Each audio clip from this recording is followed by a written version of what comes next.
Good day, everybody. Here, 1 second. I'm sitting here in northwest Winnipeg waiting to get loaded. I've already picked up one pickup today. This is my second, 2 of 2. Here comes my guy here right now with more of my stuff. All right, they're gonna start loading me now. This stuff is going to Saskatchewan. Just into Saskatchewan from Manitoba, so not too far from here. I've been sitting here waiting for about a half hour. It's not too bad.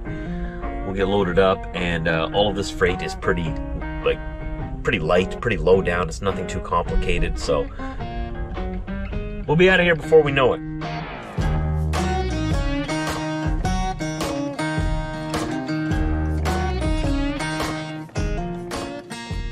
I'm sitting here in the area or the neighborhood of Winnipeg where all of these different trailer dealerships are, right?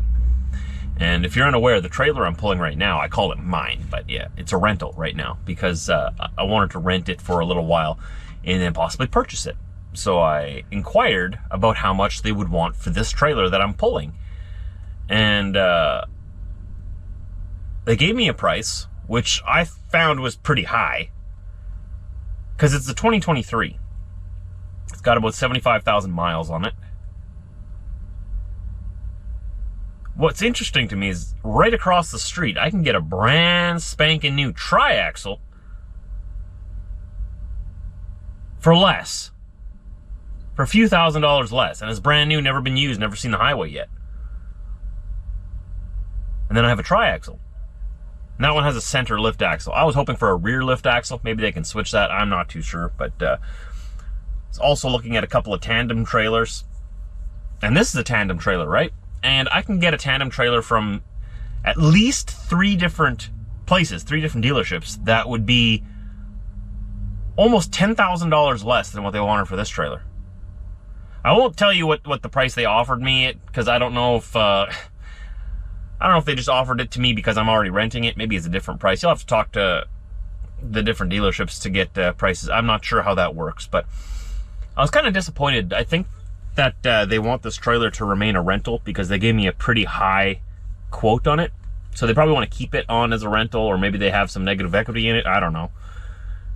So I don't know if I'll be able to actually buy this trailer, which is sad because I sort of wanted to keep this Mac. But there's a couple of other trailers that I'm looking at to actually purchase in the new year or shortly. They're either Retinoir or Extreme trailers. I'm also looking at, I was sort of looking at Wilson trailer. But right now, I think it's really between the Retinoirs and the Extreme. Now, that's the brand name of the trailer, just Extreme. And their prices are pretty good. We'll see what happens. We'll see what happens. Because I can't rent a trailer forever, right? That's just throwing money out the window. That's just a temporary fix. They wanted me, because a bunch of things changed with us. We used to pull their trailers for the last 13, 14 years. I was pulling their trailers, right? And they sort of restructured everything. And they wanted owner-operators to pull their own trailers now. I guess less liability for them or less maintenance for them. I don't know. I was happy with that because I wanted to pull my own trailer. I've always wanted my own trailer, but they wouldn't let me before. And now suddenly they threw it on us with like 3 weeks. That was back in March. I don't know if you remember earlier this year when I was talking about this. They gave us like 3 weeks to find a trailer. And we're like, I'm not ready to buy right now. I gotta put some things, earmark some money. I gotta do some shopping. I need to sit on this for a few months. I don't want to impulse buy a trailer. These things are anywhere from $80,000 to $100,000 Canadian, right? You're looking at like $70,000 to $80,000 American. Oh, and they're done. That was quick. I thought I would have a full load. Looks like I have like, what? A couple of pallets? Okay. Whatever. Anyways, so these trailers aren't cheap. I don't want to just jump into one, right? I want to do my shopping. So I rented this trailer for now. I wanted to rent it for about a year or less. Just that I had a trailer behind me. I really like this Mac. As you guys know, I'm really fond of it. But I'm not fond of the price that they want for it. And that's what matters in the end, right? So They forced me to look elsewhere outside of Mack trailers because the dealership I'm dealing with, I can't justify the price. They're nice people, really nice guys. I was dealing with, sales guy there is really nice, but too much. They're asking too much. So I'm gonna have to go to a different brand, either Ret Noir or Extreme. And I'm sort of, I know Ret Noir's a really good trailer, really well known brand, but do some sniffing around, see what I can say. I think within the next couple of months, I think I'm going to buy one. And I would really like to have a tri-axle with a lift, with one of the axles that lift up. That gives me more options for freight. It's going to be a step deck, obviously, 53-foot aluminum. The tri-axle just gives me more freight. I can haul heavier weights in Canada then, and also in the US. With a tri-axle, I still have to stay under 80,000 pounds gross in the US, but then I can put 40,000 pounds on the trailer instead of just 34,000 pounds. But obviously that extra 6,000 has to come off the truck then. But in Canada, you can actually add extra weight onto the gross. And with a lift axle, you can save rubber on the one tire. If you don't need the 3 axles on the ground, you lift one up, you save that rubber. I'm leaning towards that because that gives me the most options, right? I could get a tandem, and if I do get a tandem, it'll be one with a front slide, unlike this one that has a rear slide. I'm also looking at those. They're about $5,000–6,000 cheaper, but I like to leave myself with the most options possible. So we'll see what happens. I'm just sniffing around. I'm in the market for a new trailer, brand new. Right now, I'm just looking, but I'm seriously looking. Does that make sense? Just looking, but seriously looking. We'll see if any of these salesmen out here can impress me and woo me. The first one I've been talking to, I'll go back to them, see if they can woo me a little bit better, but the first price they gave me, can't do it. I can't do it with this one. But it's a good rental. It's a very good rental right now. I love this trailer, but to pay that much, and it doesn't even have the axle setup that I really wanted. This one has a rear slide, right? I want a front slide if I have a tandem.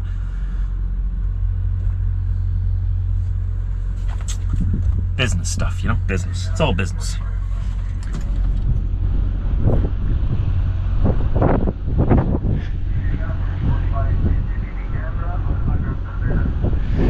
You hear that?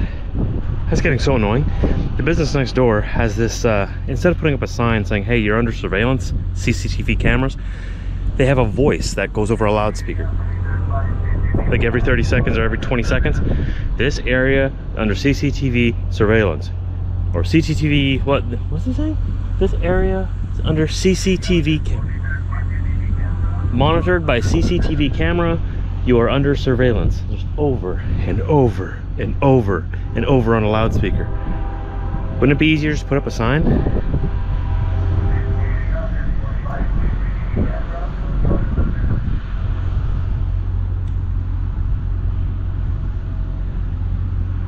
Why? Like why?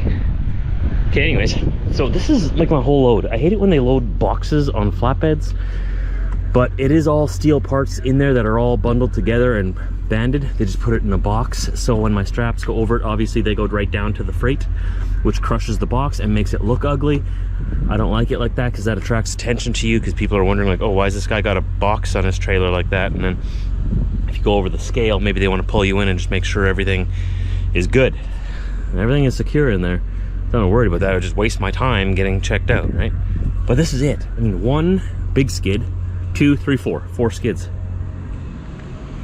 And I put my tarps all the way back there to make room because I thought I'd need the whole trailer and the step. I should have got him to put it on the step, but oh well. Probably better here anyways, because this way I have the step. If I have to hit the brakes, it goes against the step anyway. It's been one of those weeks, right? It's an abnormal week. Then again, what's normal? I don't know. I don't think there is ever a normal week in trucking. It's just been a light load, easy load kind of week. A gravy week. Let's not complain. Right, Josh? Let's not complain.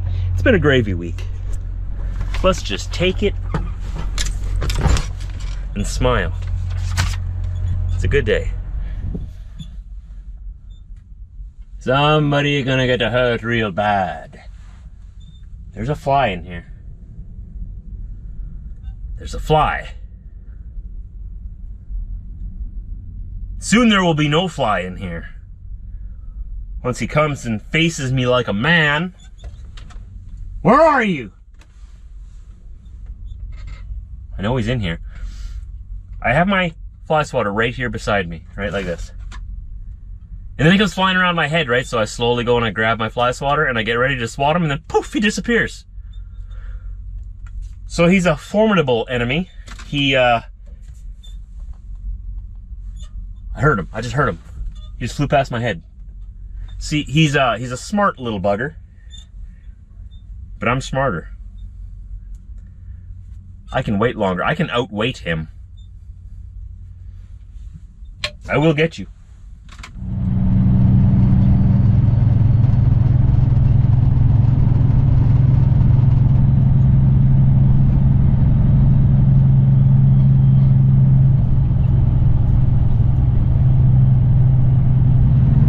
Almost forgot to fuel.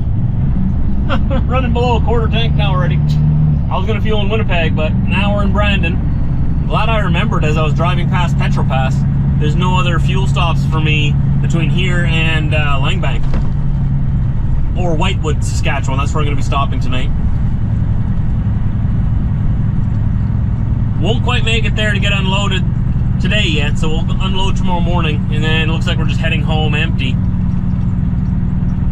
In 400 meters, turn left on Highway 1A. Oh, calm down, Karen. I'm gonna get some juice first.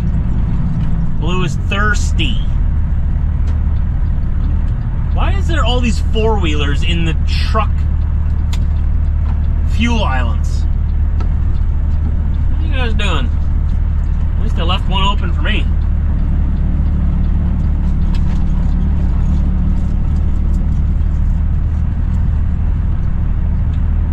There we go. There we go. Uh-huh.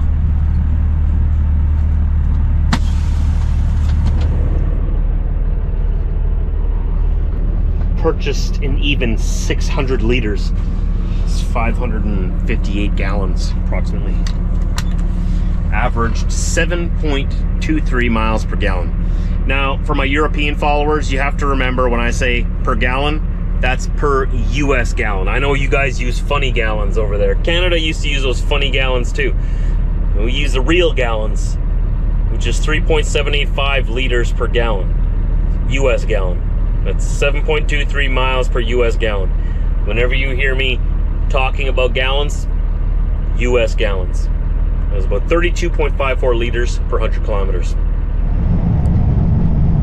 Crossed into Saskatchewan now. It's 5 o'clock. They closed down for receiving at 4.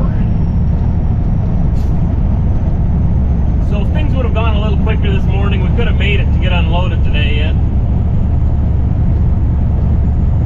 Oh well, it was a pretty gravy week like I've been talking about. That also comes at a price, a monetary price, I'm pretty sure of it.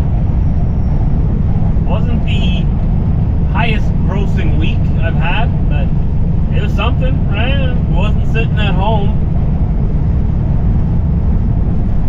Try again next week.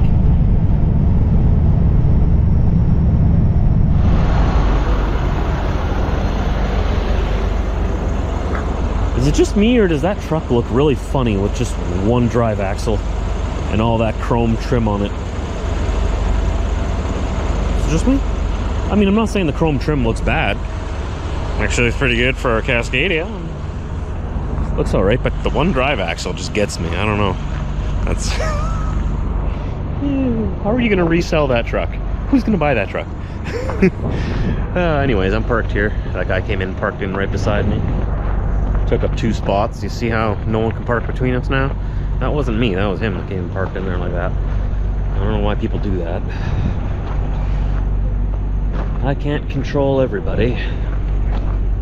Though if I could, things would move a lot smoother. In my opinion.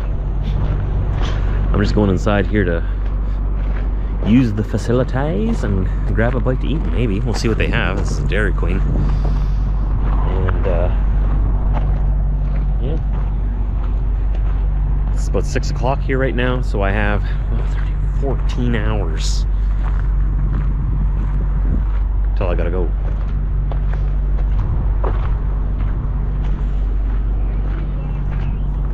Look at this. Tesla charging stations that never get used. Huh. Starting to fill up in here now. Sun's going down. Trucks are rolling in.